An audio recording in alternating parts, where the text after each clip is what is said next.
wellnesscouch.com, streaming wellness into your lives.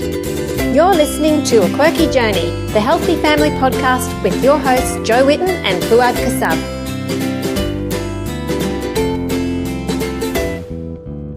Welcome to A Quirky Journey. This is your host, the legend Marcus Pearce. So hold on, I got that all wrong. I'm so confused now.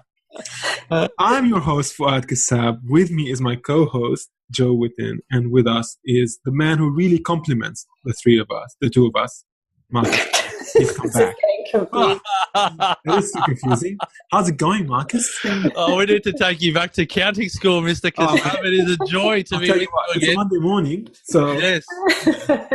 Yeah, that's okay. You haven't had your bulletproof, quirky cooking coffee this morning, or You haven't even had breakfast, have you, Fuad? No, you've been intermittent fasting since Friday? That's right. Yeah. Time to break that fast. Thanks for having me on, guys. Great to be on A Quirky Journey again. Good to hear you. We love it because, you're just the most cheerful person we know, and sometimes we need a bit of cheer in our life, and just call him Marcus Pearce, and everything is better again. So that's sky looks bright. Because about 4 or 5 years ago, before my beautiful wife Sarah and I did a lot of John DeMartini's work, I think I was almost fake positive. So I was always found a way to be positive all the time. And then Sarah and I went... Sort of like the Pollyanna. Positive. Yeah. And particularly like in the chiropractic world, there was always, I suppose, training that, never ask people how they are because they start telling you and it just really the conversation. Because if you're coming into a health practitioner's office and you go, how are you going?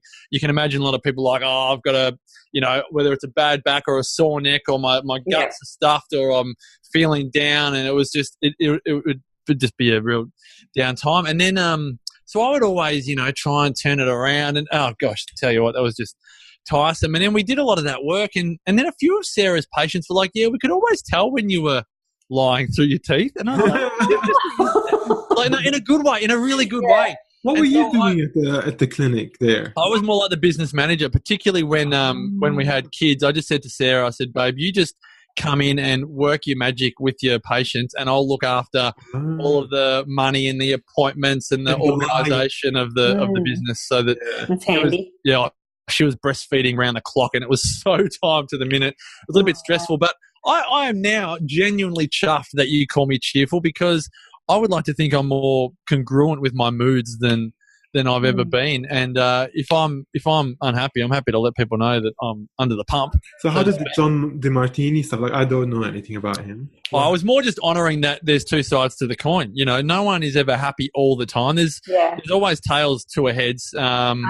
And I think it's just really, if I'm annoyed, I don't try and suppress it anymore. Happy to. Some people don't like the honesty. You can't win either way, can you? If you're annoyed, you're going to annoy people. Marcus, thank you for saying that. And to be honest, I'm really upset that you said. So I think personally, I think people prefer a bit of honesty. So I'm now I think so too. Not in a rude, but not rude. That's the other thing. What's the one-liner we read in the kids' books? It's okay to be angry. It's not okay to be mean. And I think that's a really good lesson for adults as well. Nothing wrong with being in a bad mood, but you don't have to be cruel to others and then justify it as in, I'm sorry, I'm just in a bad mood. Or that's right. It's like when people say, I'm sorry, I'm just so tired. It's like, it's okay to be tired, but you don't have to be mean. I think that's probably what I've learned from DeMartini and the selection of kids' books that I read. Yeah, man. And to be honest, I've probably only known you in your happy days. So I'm glad, because I wouldn't like the Marcus who's trying to be all cheerful. That would probably be way over the top for me. I wouldn't be able to handle that kind of energy. Oh, and Sarah, but my poor wife, I think she was always like, it's just a bit exhausting. It's like, can't I just be a little bit down? And I'm like, yeah, but also know that there's all this other good stuff. She's like, no, but you're not listening to me. And I'm like, yeah, you're spot on. I'm not listening to you. I'm thinking of the stuff you're not saying. So, 100%. I think it is exhausting when people are, and particularly you look at the rise of, men, I know we're going straight to the deep and meaningfuls here, but you look at the rise of mental illness or just, poor mental health. And now people are in a bad mood and it's like, oh, come on, let's take you out for a drink and kind of just deaden the nerves. And it's like, no, why don't you just let people grieve or let people be down just for a moment. We don't have to be so, we have to turn this around. I think there's a real, that's good. gone hypersensitive. Yeah, that's a good point. And to be honest, the problem really lies right at that juncture, I think, where when people are feeling down and they don't have the permission to feel down and they get stuck in that place because if they don't go through the grieving process, they're stuck in that down feeling. Yeah. That's really the sticking place, I think, where if people, that's where they reach for the alcohol or whatever it is to change the mood, to shift it away from that. But it will quickly go back there and worse because it hasn't really been allowed to go through the body. Yeah, 100%. And you may, there may be people listening that are in environments where the other person says, look, come back to me when you've stopped crying. And I'm like, no, don't let someone go and just feel isolated and down at the same time. Be there with your arms around them or in the room and let them cry it out and talk it out and grieve whatever emotion it is, whether it's a bad day or a relationship strain or something at work. It's don't push them away. Don't push them away and say, go and have your pity party and come back to me when you're feeling good. That's so important. It's so important. But you can see that parents do it to their children and you can see that it happens in the formative years. And, my mantra with Sarah is, babe, just cry it out, let it all out. You cry on my shoulder, do whatever you want, vent. What are you doing to this poor woman that she's what's that a mantra, bro? Like every day you have to say right out, just if you want to vent, babe, if you got stuff, I'm not going to judge you on how small or big grievances are. You just, if you want to crack it about the kids or about your sore toe. I want to get married to Marcus Pearce now. The cup of tea that was lukewarm, whatever it is, small, medium or large, you just go for it. And I say, I'm your yacht in the ocean, babe. I'm this little, and there's thunderstorms and waves and tsunamis all around me, but I won't sink. You're so sweet, Marcus. It is, Marcus. If really things don't work out with Sarah, please come. Let's have dinner. Our bromance. I would like such a, it's beautiful. No, that's you got my number. If you ever want to just absolutely call. I'm always here. Hey man, and speaking of positivity and all that kind of stuff, we've got a big event coming up really, really soon. Hey, and I'm craving some real life connection with you both. Joe, I haven't seen you in Brisbane. I haven't seen you since February.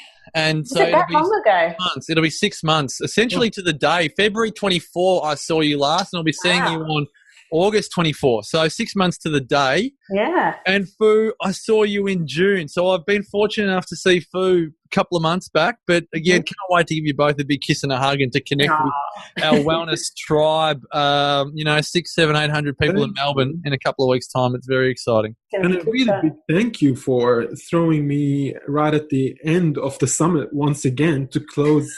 Well, you're giving away all of the trade secrets now. But since you reveal the headlines, I did say, look, we need people to close the summit that our attendees can relate to, because the biggest challenge when you leave an event like the summit is you've heard 20 odd speakers, you've seen an incredible array of wellness exhibitors and products and services, and you've got all these ideas, but then how do you then leave and start implementing it? And both of you are so relatable in the fact that you're so honest, but you're so down to earth, and you're not there selling a magic pill or a quick fix. You're really there selling a journey and an adventure of transformation. And I think you guys tell the story better than anyone else. And I think they need that, particularly at the end.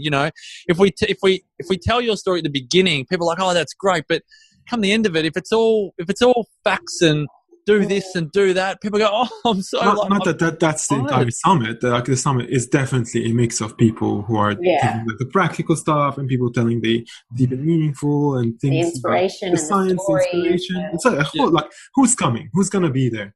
Well, you've got the story. I mean, you've got the big stories. You've got the Karen Smith, a Bali bomb survivor. Then you've got Cindy O'Meara, who's been in a nutritionist for 25 years, and you've got other food with Steph Lowe and Damien Christoph. And then you've got some of the more, we've got newer speakers on female health, like the Wellness Women Radio Girls, who are on the Wellness Couch, and Imogen Bailey. I don't know if you guys remember. I always knew Imogen Bailey as an actress. She was on Neighbours. She was on some of the big Australian, I suppose, shows, particularly when I was growing up in my younger days. And now she helps a lot of women in the, the women's circle and female empowerment. So that's kind of an area we haven't done a lot. Imogen trained our friend Lucy Lichtenstein from Me. So she did her women's circle training with Imogen.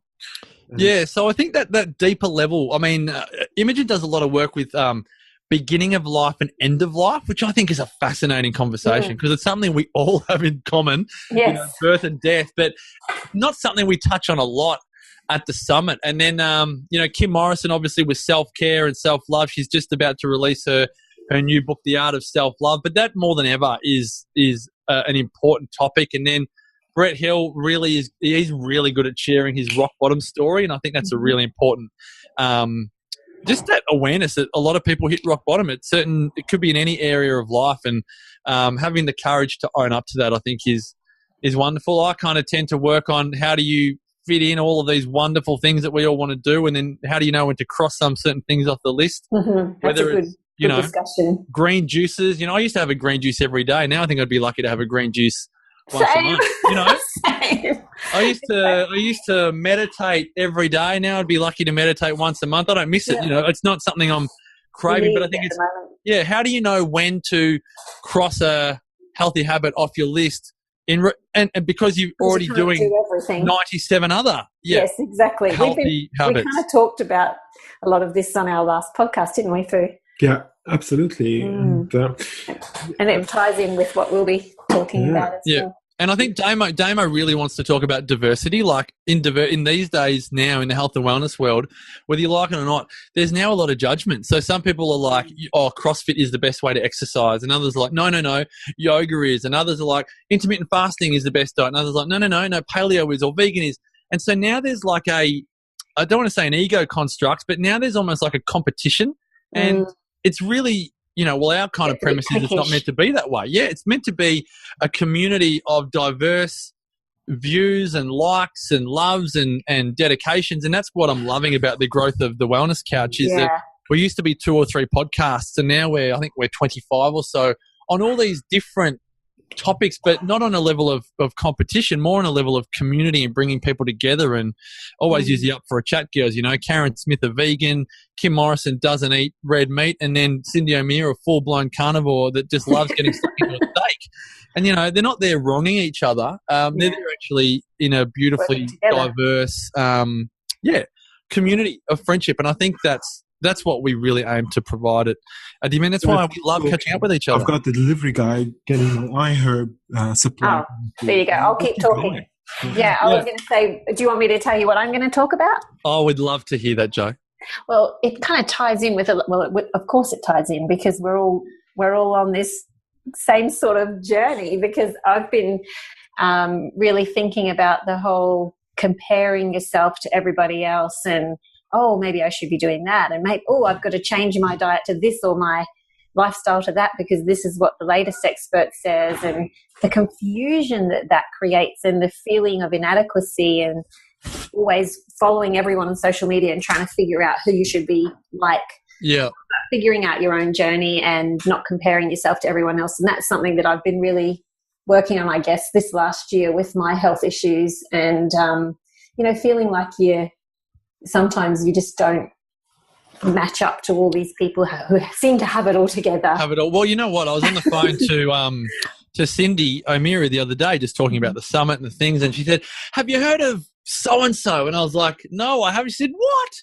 And I said, oh, well, Cindy, I just listen to you and to Joe and Fu and to Damien Christoph and to Steph Lowe. And I'll let you guys do all of the research and you can go and learn about, because, that's what Cindy loves to do. Yeah, she's the researcher. I said, I kind of like, what's the word?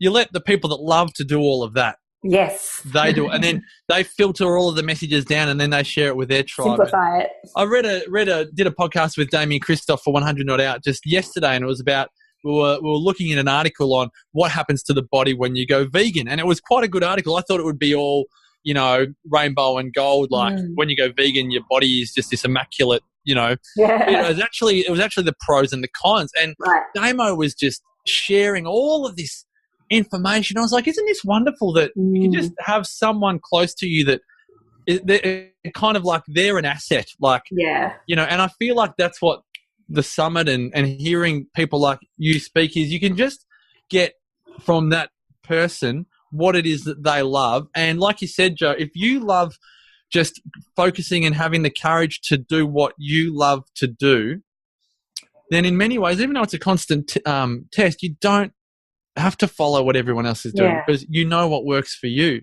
But it does take courage, doesn't it? It does. It really does. And sometimes you have to unfollow a few people on social media. That starts to do your head in. And I often wonder how people like yourself master the art of only responding to comments, say, in the chat group or responding just to your notifications and kind of never being sucked into a news feed where you can then kind of see what everyone else is doing. Because I rarely go on, but I tell the truth. Do that. What, I'm just not sure what you mean exactly. You mean like scrolling through Facebook? Well, you know how it's like, you know, Johnny Blogs responded to your comment. Yeah. So ideally, if you're doing work, you'd only go in to respond to that comment. Yeah. Yeah. And then you'd go and do something else. But naturally, just the way that Facebook's set up is you go and respond to Johnny Blogs' comment and then you get tied into someone else's news feed. And then you go, oh, they've done this and they've done that. And look where they're on holiday and look at the recipe they've posted. But she does do that. No, I don't. But I think human beings, that's the whole Facebook challenge. Smarty pants.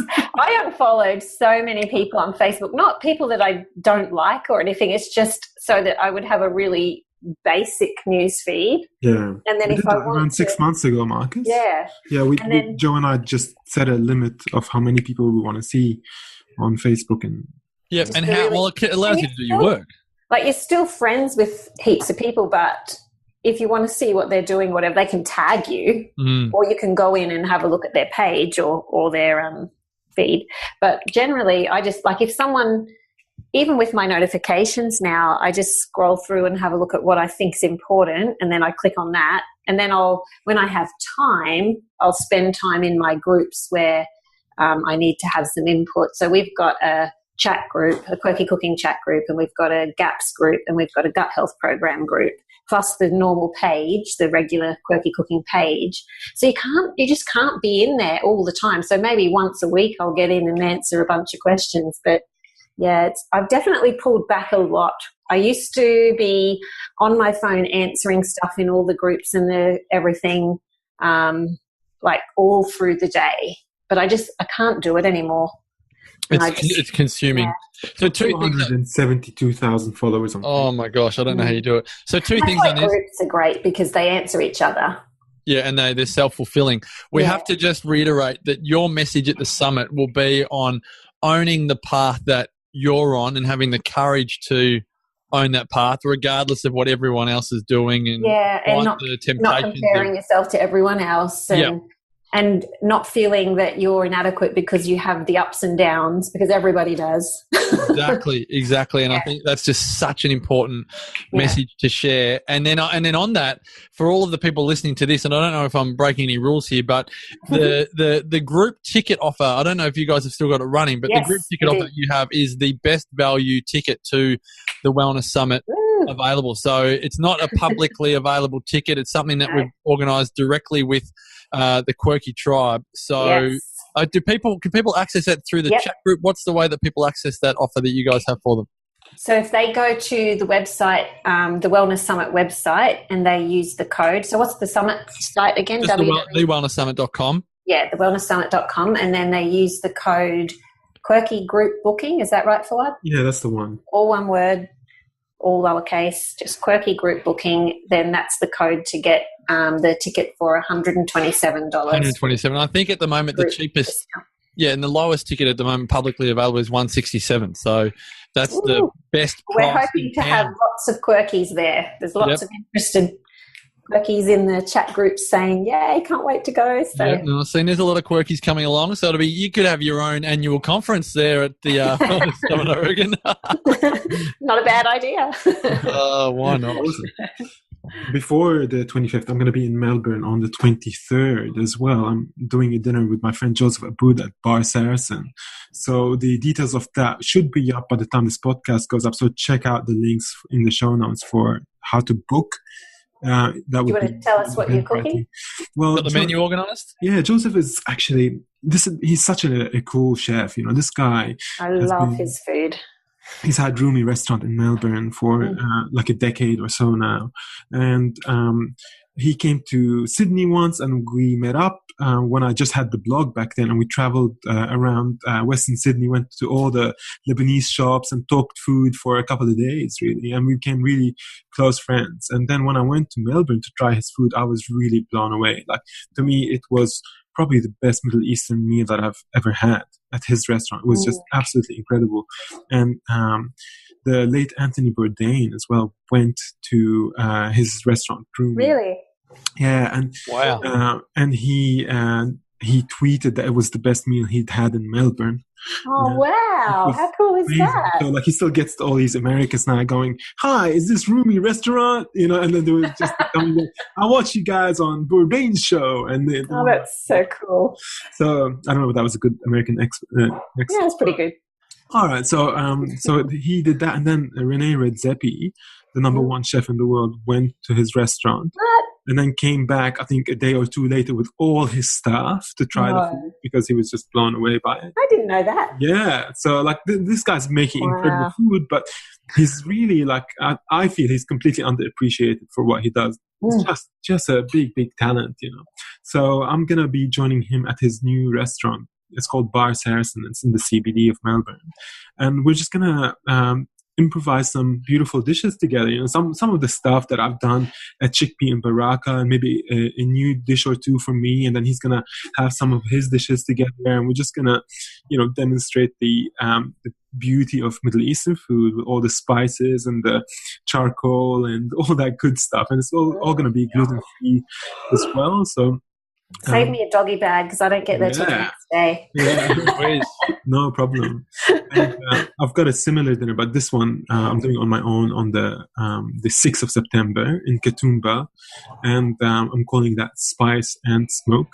And it's I'm going to be using like local firewood to cook some of my meats and things like that. So it's got some of the flavors of the Blue Mountains in there. I'm going to get as much organic and local produce as I can, and do a meal that is really an expression of where I am at with my food at the moment, like an homage to my history and the stuff that I've come with from Lebanon, all the things that I've learned, all my experience in the restaurants, and bringing it back for the first dinner ever since I closed my restaurant down. So that's pretty exciting for me. Really happy to be back behind the burners, even though it's for a day or two. And that's actually a better thing for me than to do it as a full-time gig. So happy to be back in the kitchen. It's amazing the fine line between what you love, isn't it? In terms of, you, as you just said, you love the idea of doing it for a day or two, but you'd be despondent at the idea of it being your everyday life. Yeah, and it did become pretty difficult. So, like, when I had the restaurants, I'd be going to bed at 2 a.m. and then getting up at 6:30, doing it all over again. And you'd have the people who were coming were not really like your loyal followers anymore. Like, they're not your tribe. There's just people who just heard about you and they'd come and they'd try it. So they didn't have the depth that a fan has through the experience that they come. So when they come, when someone who knows you and they know your work and they come and eat your food, they relate to it differently, and it's becomes more of a celebration. Especially when they know your personal journey. That's right. Yeah. Your story. Yeah. So they come there more excited. They feel like they know you. When you have a conversation with them, you don't have to explain anything about yourself. They already know. Yeah. So then from there, it just becomes it takes it to the next level of the experience. But when you have the full-time restaurant, it's just a struggle, like just bookings and cancellations and money issues and late nights and almost falling asleep at the wheel going back home. Oh, gee, it was terrible, really, and adrenal fatigue and body pain and just a really unhealthy lifestyle because you're sleeping against daytime. Yeah. Just having a few hours with us. And you don't get much time with your family, probably. No, and the kids were definitely growing up behind my back, so I was just, I can't do it. But having it once a month kind of thing would be quite a different experience. And it harks back to fun. Yeah, I used to do that as pop-up dinners here and there anyway, back, before I went full-time into the restaurant. And I'm going to come help you whenever I can, but I just can't come to these two. You don't want my help. You don't want my help. My mum had a cafe in Lygon Street in Carlton, and she employed my two sisters and said, "Marcus, you'll never work at my cafe." Were you in the kitchen or front of house? What were you doing? I was neither. I was not allowed entry. Okay. Marcus, you could have been out the front spruiking the cafe. Oh, yeah, that's me. I was the mate. Yeah, that's me. I'm the maitre d' that actually is not allowed into the kitchen. I'm allowed to welcome you in and sit you down, but don't touch the food. I can just see you out the front with a megaphone going, "What? Roll in." That's it. In you come, folks. The Foo and JoJo show. Woo! One night only in Katoomba. We also have some events coming up in Tasmania. Joe, do you want to talk about those? Yeah, we're really excited to be going to Tasmania. Fu hasn't been to Tasmania yet. So exciting. Yeah. And my daughter's coming as well, India, and a friend. And we've got like this team of 5 traveling around together plus people helping out. So it's going to be good fun. So we've got Devonport. We arrive in Devonport. Sorry. We have the first one in Burnie. And then we have one in Launceston and one in Hobart. So the dates are the 28th, 29th and 30th. And you can find all the information on our events page on the blog, and we'll also put a link in the show notes. So these are our usual life-changing food seminars. If you haven't been to one yet, it's 3 hours of heaps of information and cooking and fun and laughs, and we really try to answer questions all throughout the seminar from the audience. So every seminar is slightly different because we focus on what you guys want to know. So bring your questions and come and get inspired. Change your life. The best cookbook going around. Beautiful book I've ever owned in my whole entire life. You can stand out the front of the seminars and with the megaphone. Come with us. I've never seen a book like it. I've never seen a book like it. Still cannot find one that is as beautiful as your book. That embossing on that front cover will stick with me forever. Thanks, Marcus. We really wanted it to be this book that people will pass down through the generations. That's the one. Exactly. So we did it. We did it. Right. You certainly did. Yeah, and so these are the events that we've got, but there's so much else to talk about, and really now we can get to the heart of this podcast, and it's Marcus Pearce has been on an exotic journey to the east, or is it the west? That is the east, because you were talking, I was looking at Rumi when you were talking about it and thinking, the eastern Mediterranean, part of Europe. Beautiful. Yeah. Wow, Ikaria. The island where people forget to die. Is that what they call it?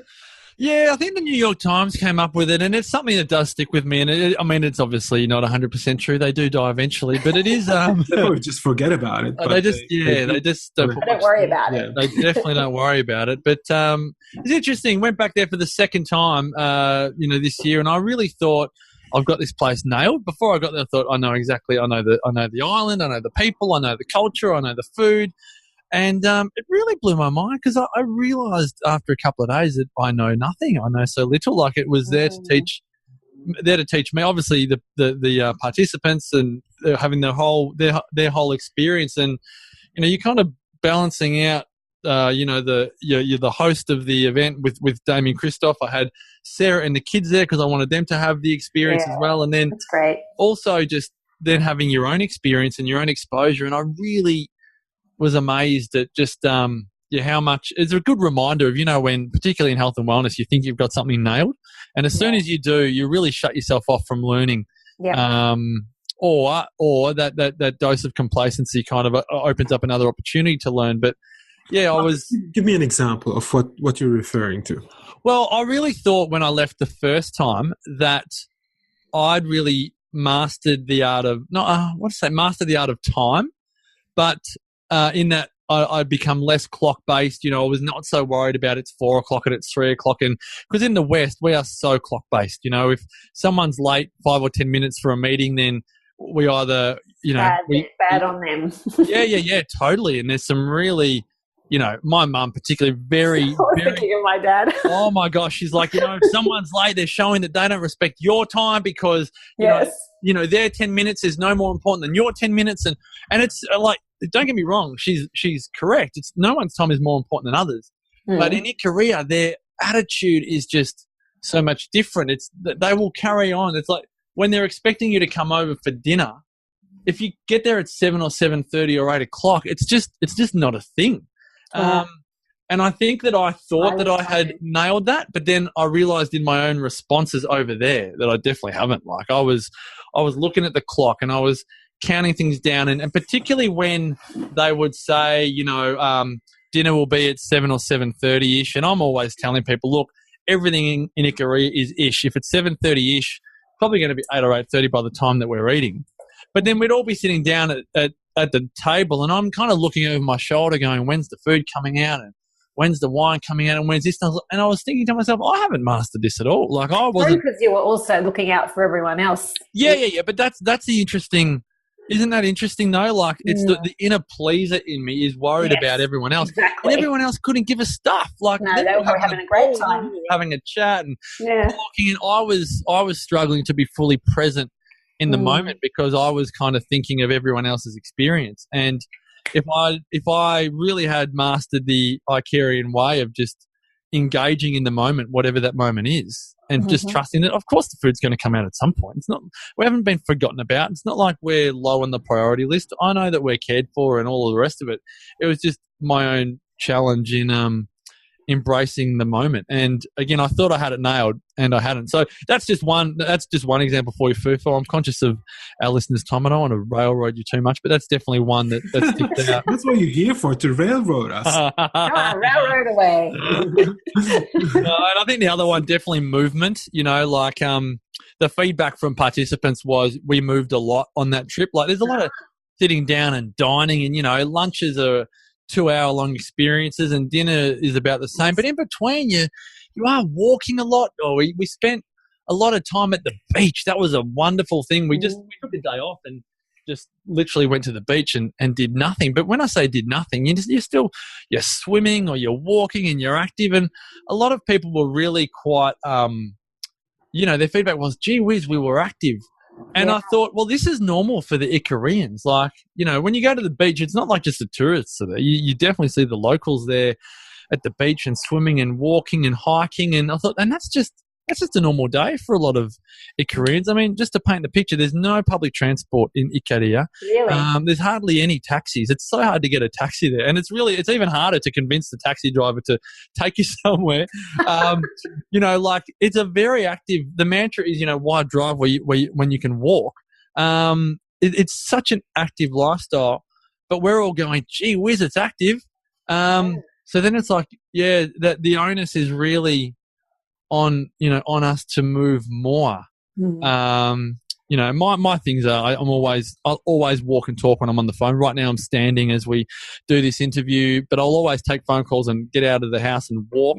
That's what Fuad and I have started doing. We do our meetings while we walk. Yes. So it's so good. It's so important. And then, hill walking, because so much is, in the West, we're always it's almost like we're hill averse. It's like, a hill. But like, if you look at the longevity cultures, they thrive on mountainous terrain. It's like, that's just part of it. And they don't question it, So I think that was just another brutal reminder just to, maintain. Your legs found it brutal, did they? Oh, they did. And I was like, oh, my legs aren't used to that level of activity. And it's like, well, they've really got to warm them up to that. Marcus, I'll tell you something, man. Like, first of all, don't feel bad about feeling like you've mastered such a culture and then going back and being culture shocked again, because I spent 21 years in Lebanon, came to Australia, and every time I go back, I learned something new about the Lebanese. Yeah. And it's who I am and my history and, my culture. And every time I go back, I feel I've become more and more Australian and less Lebanese. And then I go and I find these things in the Lebanese people which I really, really love. Like you were talking, like this sense of not really running too strict on time. That's a big thing. Like they don't really have a problem with 9 or 10 o'clock or 7 o'clock or 8:30. Another thing, for instance. What dinner you mean? Anytime, whatever it is, whatever. Yeah. Like you say, I'll come over and see you today. They'll be like, all right, I'll see you tomorrow afternoon. All right. And then if you're not there, it's okay. Yeah, and it's no big. That's right, no big deal. And then there was another thing where we'd be up at 9 o'clock at night and someone would say cup of coffee, and then they go make a coffee for everyone. That would not be good for me. Like, in Australia, I'm going, I have a 1 p.m. ban, caffeine intake, and they were just like having a good time. And they didn't really, they weren't making strong coffee, but they were just having coffee. They liked it. They were socializing. They were, intending to stay up till 1 o'clock. And another thing also was the kids. The kids stayed up till really late. Break all of the rules. Absolutely. Yeah.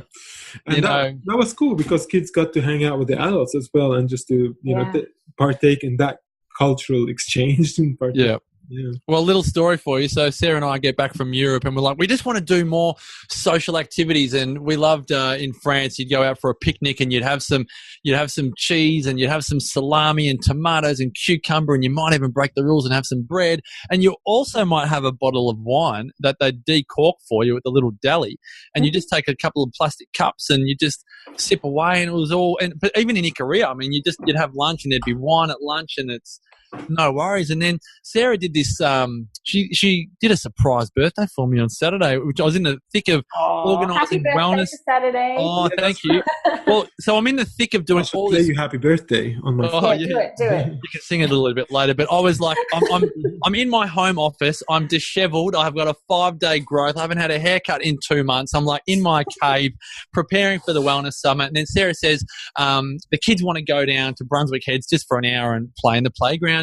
They'd really love you to come. I said, of course, no worries. Let's go down and have some quality family time.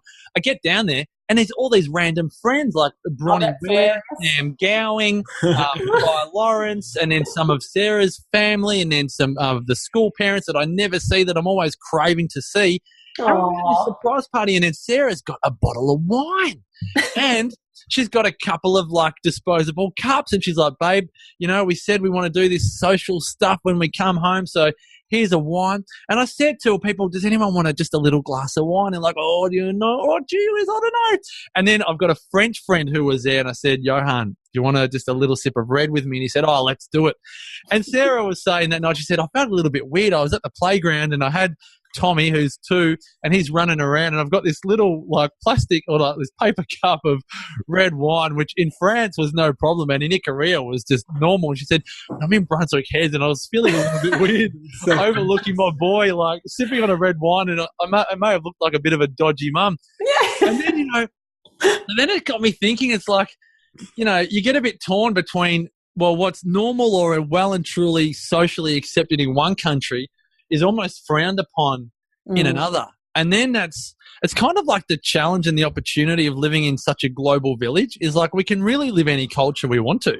You know, you can live a French culture in Australia or a Japanese culture or an Italian culture, but it's kind of like, how do you choose your culture? And kind of what you said at the start of this episode, Joe, is like, how do you choose your life and lifestyle that you're comfortable with, regardless of what anyone else might think? Because some people were probably looking at Sarah and going, is she some daytime alcoholic mum that's like, sipping on a red? Already. Completely unaware that she's also part of this surprise party over there and all the rest of it. And other people that may have even been attending our party going, is that not quite right that Marcus and a couple of mates are drinking a little bit of red in the afternoon on a Saturday? And it's like everyone could have their own views, but I think having your own way of life and your own culture these days is maybe, whilst it's harder than ever, it's almost easier than ever because we've got so many choices. I think it's important to choose your culture rather than to have your life dictated by it. This is something I've been thinking about a lot. Recently I had a conversation with a friend who went to Brazil, and he was telling me that when he was parking the car in Rio, these people would come up to him and they'd say, look, give us some money or we'll bash your car up. And he was saying like this was actually the normal parking fee, like instead of having a meter in Brazil. And he's like, you just give people money and they look after your car for you and they make sure no one comes and doesn't do it, and they don't do anything to it either, And it's like a normal thing. Or another thing that they do is if they're lining up and there's a big lineup to go somewhere, there's someone in that line who's just standing there to sell his spot in the line. So you just go, you save yourself 3 hours of waiting by paying X amount of money to that person. And That's this is amazing. and and when I was thinking about that, I was like, oh my God, like it's such a big difference in the culture between somewhere like Brazil and somewhere like Australia. And my friend was saying, I mean, this is why we live in Australia, is because we pay our taxes, the roads are all safe, we don't have crime, we don't have any of that kind of stuff as well, And what's cool about that is, yes, it's all true. All these things are fantastic. Australia is an incredible country, but there's no harm in also choosing things that are not yet available in Australia in terms of the way that you view the world, and to make them part of your life, just relaxing even a little bit more, enjoying yourself even a little bit more in a way. Sorry, I'm just getting the giggles here, thinking of Fuad standing in Australia in a parking lot saying, give me some money or I'm going to it's just my culture. Just bringing my culture to Australia. It's cheap. It's $5. It's just $5. That's all. Maybe it's going to take 10. What? You make your choice. Your excess is $400, or you can. Can't you just see him doing that, Marcus? Tell you what, he's big enough, but I don't think he's mean enough to do it. But he's an imposing figure, so I'd be handing over my money pretty quick if he did it to me. Well, but as soon as he smiled, oh, gee whiz, he tapped me on the shoulder. I'm as weak as water in those scenarios. I'd be picking a fight.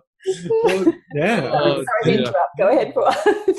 Yeah, and they talked about, having, being mugged on the street, where the guy just came up and said, look, just give me your money or I'm going to beat you up. And they just pretty much, he took everything out of his pockets and put it on the floor and said, just take what you want, because that's how, I mean, this is, like some really rough stuff. But I think there's something to our culture here that's also bringing a certain amount of unhappiness in people. Like maybe it's just a little, there's something going on in the Western world. It's just people are finding it hard to cope day to day. And I'm not sure. Are you seeing that the same, Marcus? Is that what you? Well, I think I'm so biased on this, and I could be clouded. But my view is, as media consumption rises, mental and physical health declines. I agree. That's my most simplistic link. But the cultures that don't either have exposure to media or they shun it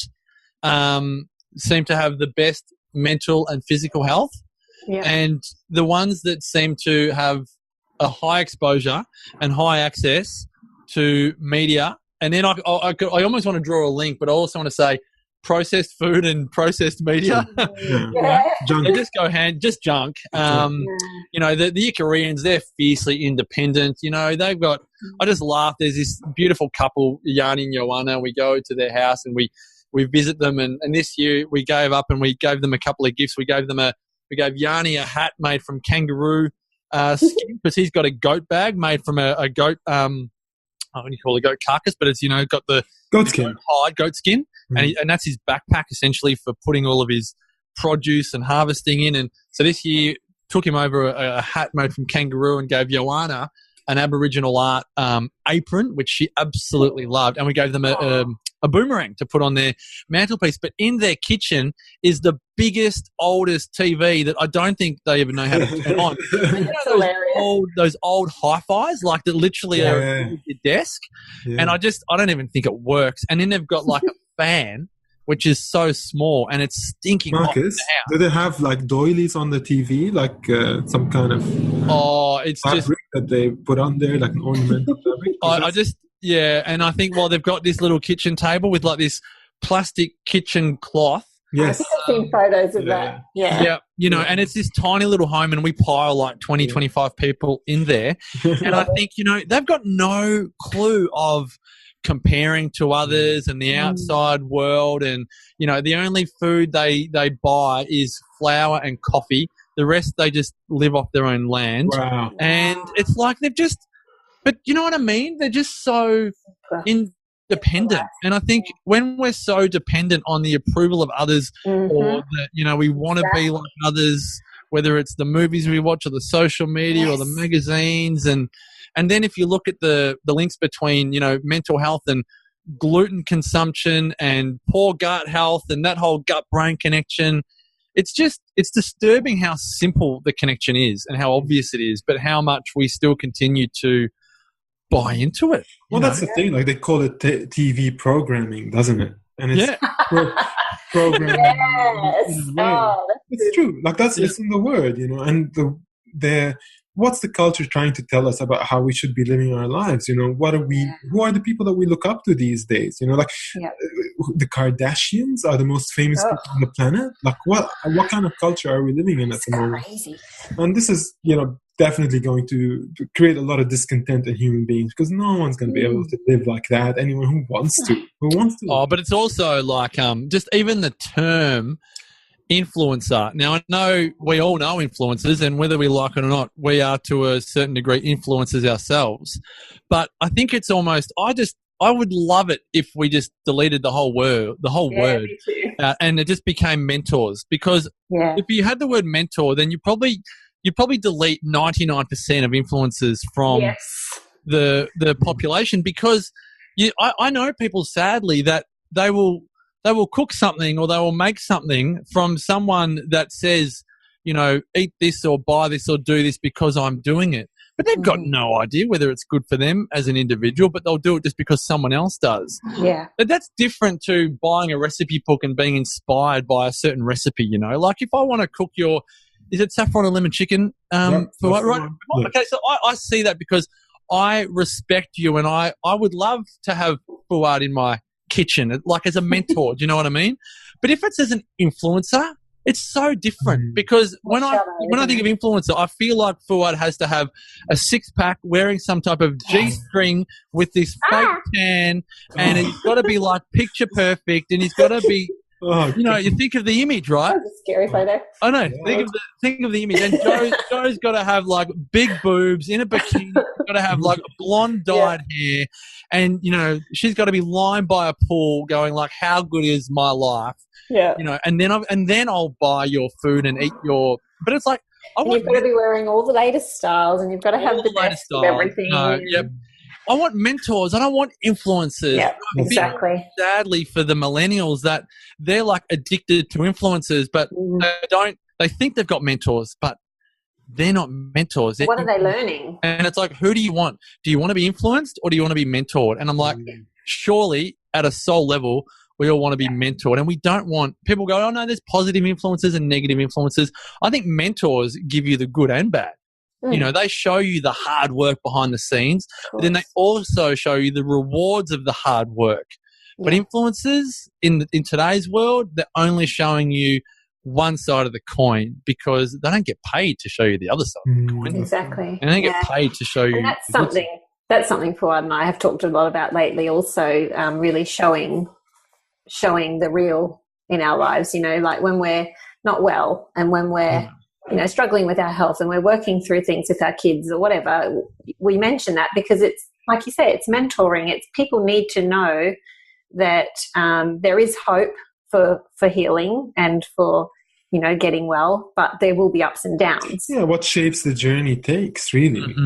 That's and, with Quirky Cooking, the business emerged out of genuine sharing. It wasn't purpose built. Like Joe, you didn't say, I'm going to build Quirky Cooking. Never. I didn't even.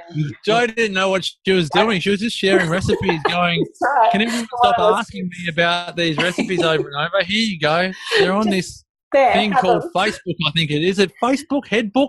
Blog. Facebook. First it was blog. And it's blog. I had to Google it. I had to figure it out. Marcus, 2 years ago, goes to Joe. He said, I was talking to a mate of mine. This is Joe's husband.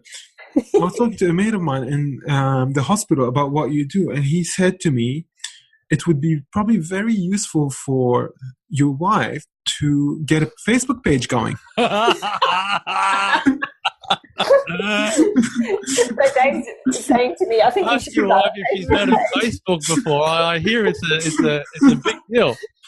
Yeah, well, he's not on it, so he wouldn't know.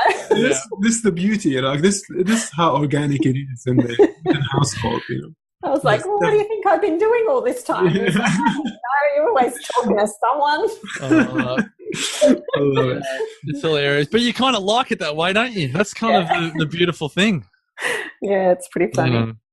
So Yeah, no, I think, but, you guys are wonderful mentors. And I think this is what I love about the couch. I don't think any of us see ourselves as influencers, because there's almost, there's ego behind that. Yes. As mentors, we just love helping people. Yeah, we want to be mentors. Yeah, and I think that is something that is built from within. An influencer is an external, Facade. Yeah, but I think as a mentor, that's something you feel on a soul level. Like you can't help but want to help people. Yeah. Marcus, I was sitting a few years ago at my desk at this big publicly listed company. I was just given this contract. I was making, a good amount of money, a daily rate, like a really big daily rate. And I was just so unhappy. I just hated my job, hated what I was doing. That's when I had closed down my restaurants, and I thought I'd never go back into the hospitality industry because it was just too tiring. So I went back to IT, and I thought, I'm going to have to support my family in this way that's soul destroying to me, but at least, I can give them a good life and just do that. And I was talking to Joe, and he's Joe, and I said, "Hey Joe, when are you gonna do your next cookbook?" She goes like, "I don't know, I don't have any time to do it." And I said, "Hey Joe, would you do it with me?" And I honestly didn't think she would say yes. And then when she said yes, I felt this thing in my body that said, "Hey, you're not gonna know where your next dollar is gonna come from.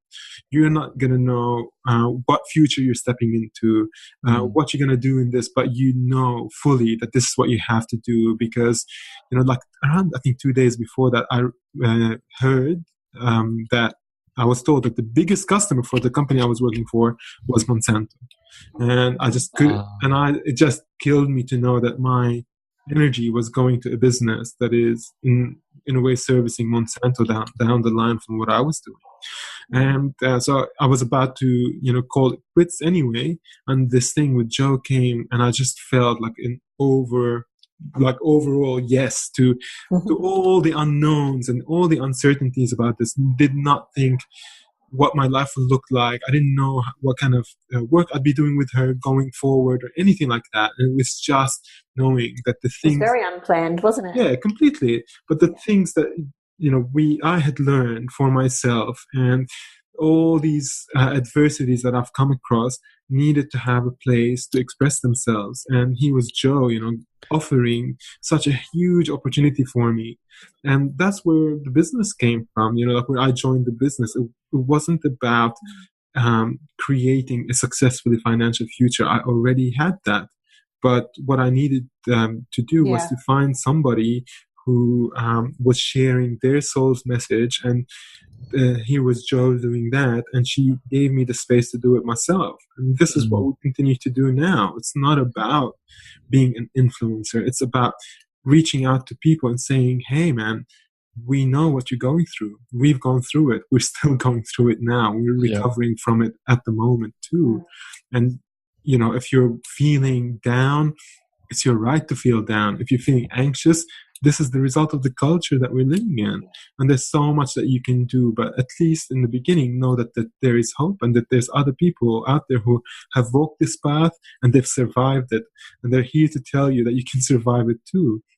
This is all the work that we do, whether the message comes in the form of a cookbook or a talk or a podcast that we do. This is what we're doing. We're just trying to hold people's hands until they have enough strength for them to take control of their lives and make the move out of the toxic environment that they found themselves into and into a place where they're healthy and where they're contributing positively to the world. So it's a very different place for us to work from than people who are trying to make a living, because there's so many ways to make a living. Just so many. It's make a living versus create a life, isn't it? That's right. Yeah. That's why it's so easy to work with you guys, because we're all coming from a very similar place. And you look at the community that we have on the couch; it's all very similar. Particularly, the type of people that and the type of not messages, we're all sharing, different messages that are all aligned, but we're all coming from a place of a different level of care, I suppose. Yeah. Yeah. What else do we have to talk about? We talked about all the events. We've covered all that, did we? Oh, I'll tell you what, I could talk all day if you want to. Well, give us some of the big learnings from Ikaria. I'd love to hear about something that happened there that inspired. What's the story? Oh, look, I think I think I loved seeing the impact that the trip had on the kids, particularly around meal times. I think we are so in a culture of, the kids sit separately and get the meal done as quickly as possible so, the kids can get out of the way. And what I found when we were there was if the kids sat next to me, I wasn't present. Like I was conscious of them and what they were eating and eat this and do that and all the rest of it. So I said to the kids on about day 2, I said, you've got to sit next to someone else and get to know them and have conversations. And you should tell people how old your kids are. 8, 5 and 2. Okay. Yeah, so Maya's 8. She wanted to do everything with the adults. But what I observed just on a group dynamics level is just how important it is to, not always do the predictable thing, particularly around meal times. Like meal times are just such a great time to stop and socialize. Just stop and socialize. And, even if you eat by yourself, gee whiz, it's a great time just to stop. And you don't have to stop and sit on your phone. You could stop and just contemplate your life. You could look at the different areas of your life and just think. You could do and not think. You could just look at at the moment there's blue sky out there. You could just sit and look at the blue sky and just do nothing. Like you don't have to have your phone nearby. And if you've got other people, it's a great idea to just stop and talk and eat, and just, I think that was just a really good reminder. And also, I just realised, like, I've always kind of fought it since I went to Ikaria in 2016, just that mid-afternoon, just siesta, relax. Like, the afternoon for me is way less productive than the morning. Like, I am bull at a gate, change the world in the morning. Come the afternoon, I'm like, nah. Like, I book all my meetings and stuff in the afternoon because it's kind of like those people. It's so I get so much energy out of engaging with others. But if I don't have that, I'm just going to take a siesta. I'm just going to have a lie down for 20 minutes, half an hour. I might even read a book, because that does so much for my body, just chilling out. And if it's good enough for the longevity cultures of the world, it's good enough for me. And my body tends to tell me that. And it's not some 3 o'clock, insulin thing. It's not that. It's actually just. It's more mental than physical. It's more just like my will is lower than it is in the morning. I think that's normal. Yeah, and that's okay, and that is okay. Yeah, absolutely. You don't have to push through it. You don't have to have a coffee. I was about to say that, the coffee and the muffin. Yeah, you don't have to do that. You can just chill out. Like, isn't it good to be able to have the kind of work where we can? Like, well, that's what some people would be going. They'll be going, that's good enough for you, but I've got kids just gnawing at me, or I've got a corporate environment that doesn't make that easy. But I definitely think it's worth having conversations. Like, how do we expect corporate environments particularly to change if you don't have the conversation? And maybe a cultural change in the house can occur. And look, I'm not saying that's easy, but just have a sit down and have a little, just consider what could you incorporate into your family culture that will do it. I know Sarah, like Tommy's 2 and he's still breastfeeding and he has a sleep in the middle of the day, and Sarah does stuff all. She's probably lying in bed right now asleep or reading whilst Tommy has a sleep, and that's almost like goes against the culture. Like, shouldn't she, why aren't you being productive? Shouldn't she be washing or doing something? But I did that for 10 years with my little kids. I always had a nap after lunch, and they always had a lay down as well. If they didn't go to sleep, they still had to stay there for an hour. Yeah. It was so good. Quiet time. It's a wonderful and it's a wonderful lesson that, may or may not stick with them, but gosh, if it does, all credit to them. I really think companies should have like a 3 p.m. break where people get the chance to go lie down for 20 minutes. I think to expect a human being to only have a 1 hour break throughout the day, push food down their throat, and then get maybe a little bit of fresh air and sunshine and then back into it. If they're lucky. That's inhumane. Really. It is. Yeah, particularly the outdoors. Siesta in the middle of the day, right? Sorry? We should be like Spain, and everybody closes shop and has a siesta. But even I remember in France, I couldn't buy anything between 12 and 2. Yeah. Everything's shut. You go, let's go and have lunch. You go, oh no, they're not eating now. Yeah. They're resting. So everything, a lot of European cultures do it so well. And I go, I get it. Yeah. I feel what they do, but I just don't acknowledge it. Like, I don't give it. And isn't it interesting? Like, Isaac mentioned this to me the other day. He said first thing in the morning, he's like on fire with his schoolwork. Around lunchtime and after lunch, he just energy level just go to zero. And then he said then late afternoon he picks up again, so he does more schoolwork then. And I guess it's finding your rhythm and finding your rhythm. Yeah, figuring out what so important. So important. If you can teach it in your kids or help your kids find their rhythm, I just think it makes for a much happier family life. And if you can honor it yourself, like I know for me a big thing is night times. Even like we've got the summit coming up and there's so many things happening and there's a real temptation to work in the night. So I just don't do it. I don't do it. I get up at 5 in the morning and do an hour of work from 5 till 6 before I go and exercise and the rest. And that is so much better. And I get so much more done in that hour than like pushing through from like 8:30 till 10:30 or whatever. I'm ready to hop in bed at 8:30 these days and just read or draw. Something. And I'll have a cup of tea with Sarah at 8:30, like a chamomile, and we'll just talk and we'll just have a chat. And then I'll go, I'm tired. My body's actually giving me that feedback. I am actually ready for bed. Yeah, it's so good to work early in the morning. That's a good time. Yeah, that's a little trade secret, isn't it? Fuad's been trying to teach me this for a while, and the other day he challenged me to turn my phone off at 6 p.m. for the whole night. I was like, okay. So I said to my kids, okay, if you want me, the phone is not on, because sometimes they're out and about, and they'll message me or whatever. And my husband was at work, and I sent him a message just before 6, and I said, I'm just letting you know I'm turning my phone off. If you want me, you'll have to ring the home number. And he's like, what? I don't remember our home number. When was the last time? Landline? I survived really well, and I drew a picture, and I had some time out, and it was really nice.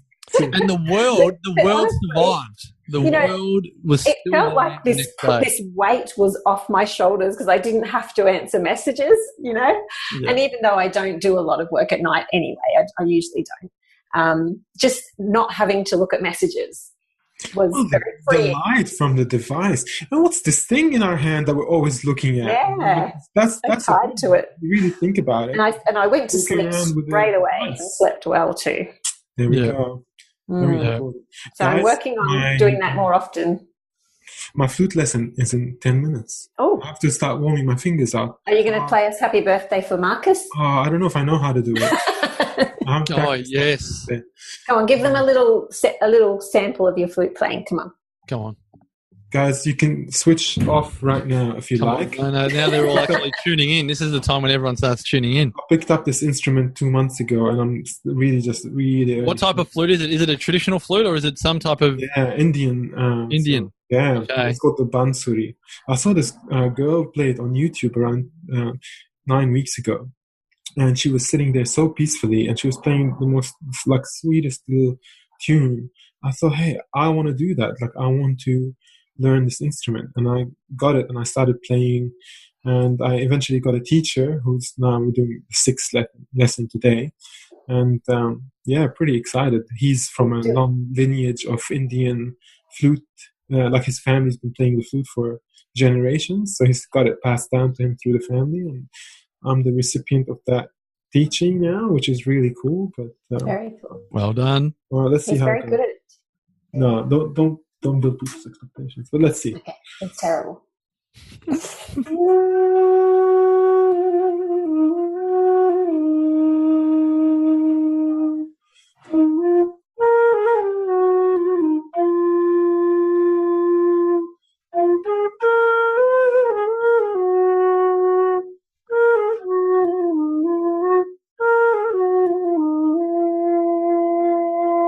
There we go. Oh, foo-foo. Isn't that relaxing? That is so beautiful. Thank you. Can you please bring it to the summit? I want a little lesson. You got to do that. I'll bring it. I'm traveling with it. I've got one in the car. He always travels with it. You'll be in the middle of a conversation and he'll break into fluting. You are bringing that to the Wellness Summit. You are bringing it. I'm not playing it on stage. Now, Joe, you have the world record. This is pre-foo. You have the world record for the most tribal attendees to a Wellness Summit. I think you had 50 Quirkies there in about 2014. So I'm putting it out to your tribe to be the leaders of All right. Come on, Quirkies, back us up. Quirkies, the Wellness Summit. I think at the time of recording, there's about 65 seats left to the summit. So it's up to the Quirkies if they're going to be the gold medalists for the biggest tribe. They've got Changing Habits, 28 they're up against. Who else am I thinking of? How many quirkies do we have? Oh, I don't have a leaderboard in front of me at the moment, but look, it might be. Yeah, no, I'd be guessing. But if you it's in the. Is it in? You've got the code. We said it earlier, wasn't it? Quirky group, quirky group booking. Is that what it was for? Quirky group booking. Quirky group booking at thewellnesssummit.com. It is what it is. The code, everyone. The code is not. It is what it is. Quirky group. Good one. All right. Can't wait to see you there, folks. Marcus, we might have another podcast with you during the summit if we can manage it. That'd be fabulous. Do a live. Yeah. That'll be fun. Would love to. Can't wait to see you soon. Can't wait. Thanks for having me on, folks. Big love to you and all of your listeners and your community members. Just really grateful to be part of your tribe. Thanks, Thank Marcus. you so much. Chat to you guys next week. Okay, bye. This has been a production of TheWellnessCouch.com. Check us out on Facebook and join in the conversation on Facebook.com/The Wellness Couch. Subscribe to each show on iTunes and check us out on Twitter. The Wellness Couch, streaming wellness into your lives. Whilst the Wellness Couch presenter endeavor to provide accurate and helpful information to their listeners, these podcasts cannot take into account individual circumstances and are not intended to be a substitute for health and medical advice from a qualified health professional. You should always seek the advice of a qualified health professional before acting on any of the information provided by any of the Wellness Couch podcasts.